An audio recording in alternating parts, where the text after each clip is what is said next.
je parle, donc, qu'elle nous parle des incidents et accidents anesthésiques, donc péropératoires. Donc, c'est la suite, et c'est pas ça qui manque. Donc, allez-y. De l'ensemble des accidents.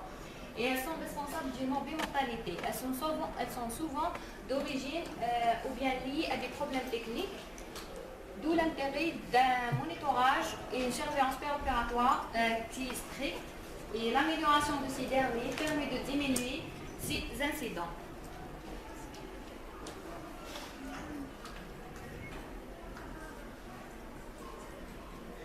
Dans les années 1990, 1980, 1980, donc en France comme dans les États-Unis, la majorité des accidents et des complications liées à l'anesthésie étaient d'origine respiratoire et elles sont responsables d'environ 34% de l'ensemble des accidents. Elles sont dues essentiellement à une ventilation qui est inadéquate ou bien inappropriée, à une intubation œsophagienne et intubation difficile.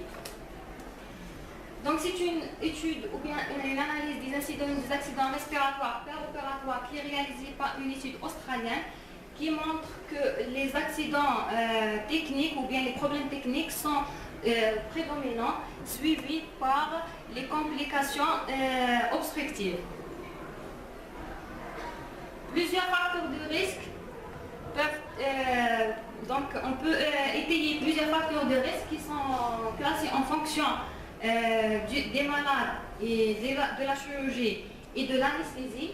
Pour les facteurs de risque qui sont liés aux patients, les accidents respiratoires ils sont fréquents chez les enfants, surtout inférieurs à 1 an, avec essentiellement des infections des voies aériennes supérieures, et elles sont responsables ou bien elles réalisent la deuxième cause de décès chez les sujets de plus de 70 ans du fait de l'inhalation et des dépressions respiratoires par l'effet résiduel des anesthésiques et des analgésiques. Le tabagisme provoque une irritation bronchique avec augmentation de la clearance mucociliaire, une diminution des sécrétions bronchiques et multiplie fois 2 à 3 les accidents respiratoires.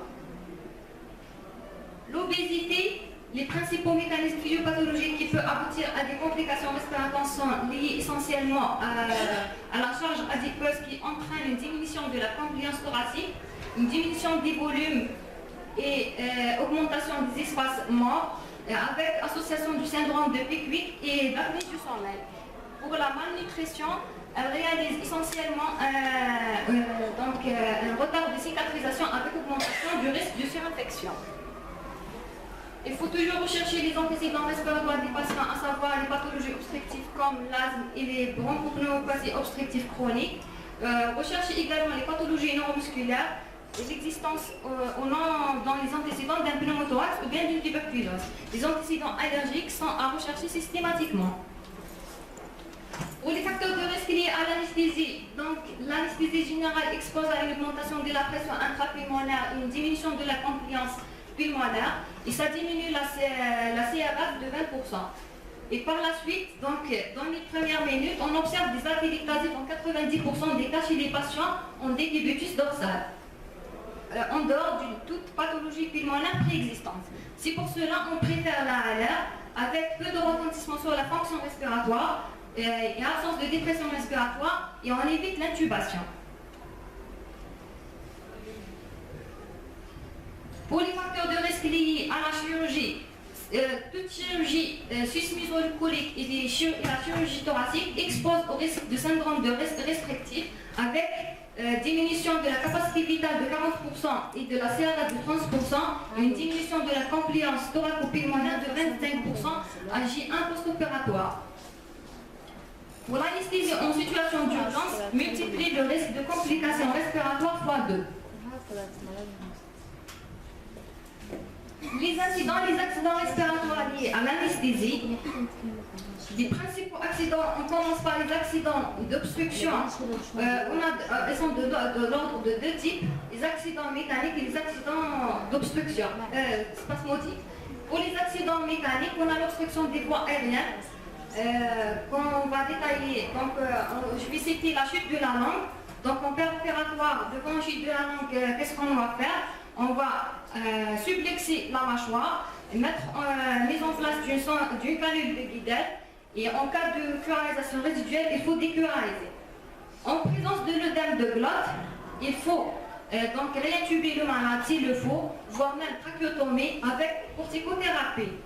La compression trachéale, soit liée à un goitre plongeant ou bien compression extrinsèpale et tumeur cervicale. On a également l'obstruction de la sonde trachéale, soit par des sécrétions, ou bien c'est une sonde trachéale qui est coudée, il faut toujours vérifier, ou bien c'est une aéronie du ballonnet, donc ici il faut dégonfler le ballonnet. Pour les accidents spasmodiques, ils sont de l'ordre de deux types, le laryngospasme et le bronchospasme. Pour le laryngospasme, c'est une complication péri-anesthésique qui est fréquente avec une morbidité non négligeable. Elle est très fréquente en anesthésie pédiatrique. Et l'évaluation de la connaissance des terrains et la connaissance des facteurs de risque donc, qui constituent le fondement de la prévention. L'absence de recommandations en ce qui concerne la prise en charge de laryngospasme, mais il y a une possibilité d'élaboration d'un algorithme de prise en charge. Donc, le laryngospasme, il peut être complet ou bien partiel. Pour le laryngospasme complet, il n'y a pas d'air qui entre ou bien qui sort. Et pour le laryngospasme partiel, on a un certain degré de passage d'air et on a le stridor inspiratoire. Et comment prendre en charge un laryngospasme? Donc, il faut arrêter tout stimulus, assurer une liberté des voies aériennes, oxygénothérapie, aussi une oxygénation manuelle avec une FiO2 à 100%, approfondir l'anesthésie, les curares, silocurine, intubation si possible, voire même trachéotomie. Pour le bronchospasme, donc il a été observé 5 fois sur 2200 anesthésies dans le cadre d'une étude australienne, augmentation de la fréquence de survenue de bronchospasme en présence de pathologies ou bien d'antécédents respiratoires chez les malades, mais un pourcentage qu'il ne faut pas négliger est observé chez les malades sans antécédents ni d'allergie ni d'asthme. Il est d'environ 38%. Donc, même en dehors d'une pathologie ou bien d'un malade non connu pour pathologie respiratoire, le bronchospasme à ne pas négliger. Donc c'est pour cela qu'il faut préférer à l'AG et voire même l'intubation sans sonde si possible, en utilisant le masque laryngé. Donc, comme prévention, il faut éviter toute drogue ou bien utiliser des drogues moins histaminolibératrices avec préparation des malades à risque. Donc, elle peut être provoquée par la laryngoscopie si l'anesthésie elle est légère, l'intubation, surtout intubation difficile, l'inhalation bronchique, l'utilisation des gaz froids, donc il faut toujours humidifier le circuit, et l'extubation. Au cours de l'extubation, on peut avoir un bronchospasme. Comment réagir devant un bronchospasme? Également, il faut arrêter toute stimulation. Oxygénothérapie, c'est une oxygénation manuelle avec un FiO2 à 100%. Approfondir l'anesthésie, les curares, c'est la silocurine, corticothérapie, administration également de bronchodilatateurs ou bien recours à l'adrénaline en IV ou en aérosol en cas de bronchospasme sévère ou bien hypoxémie persistante. Il y a également l'accident d'inhalation qui a été vu cette matinée, donc qu'il faut reconnaître les pathologies qui exposent au risque d'inhalation et prendre en charge les malades à endormir en situation d'urgence. Donc c'est une induction à séquence rapide avec manœuvre de cynique. Pour la ventilation inadéquate, ici c'est l'intérêt du checklist de chaque matin des appareils de l'anesthésie et du matériel d'anesthésie. Donc le débranchement, les fuites et les heures de branchement. Pour le débranchement, je vais attirer votre attention en ce qui concerne les chirurgies où le contrôle sur la partie céphalique est difficile en matière de chirurgie orale ou bien neurochirurgie. Ici, le risque de débranchement, si on n'est pas vigilant, le malade peut se débrancher et on peut tomber dans l'hypoxie sans rendre compte. Donc il faut vraiment faire attention. L'intubation œsophagienne, donc, elle est détectée soit par l'auscultation qu'on fait toujours, ou bien le capnogramme. Le pneumothorax, donc devant, il est détecté par une désaturation avec l'auscultation, donc on a l'absence de mémoire vésiculaire avec un tympanisme. Il faut drainer dans cette situation.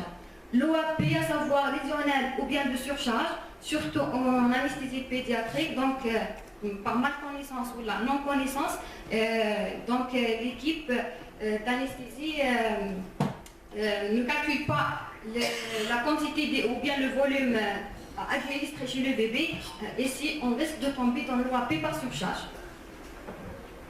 Les adélictasies, donc favorisées par l'intubation sélective et les inhalations, l'inhalation également de corps étrangers et la durée de l'intervention.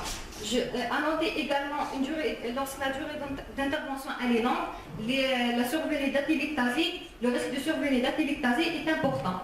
Donc il faut lever l'obstacle, assurer une aspiration bronchique et une antibiothérapie adaptée. Donc je termine. La sévérité des complications respiratoires par anesthésie a été nettement modifiée par l'apport d'un monitorage et une surveillance péropératoire stricte. La sécurité des patients anesthésiés peut être accrue par un bon fonctionnement des appareils et par la reconnaissance et la préparation des malades à risque. Merci.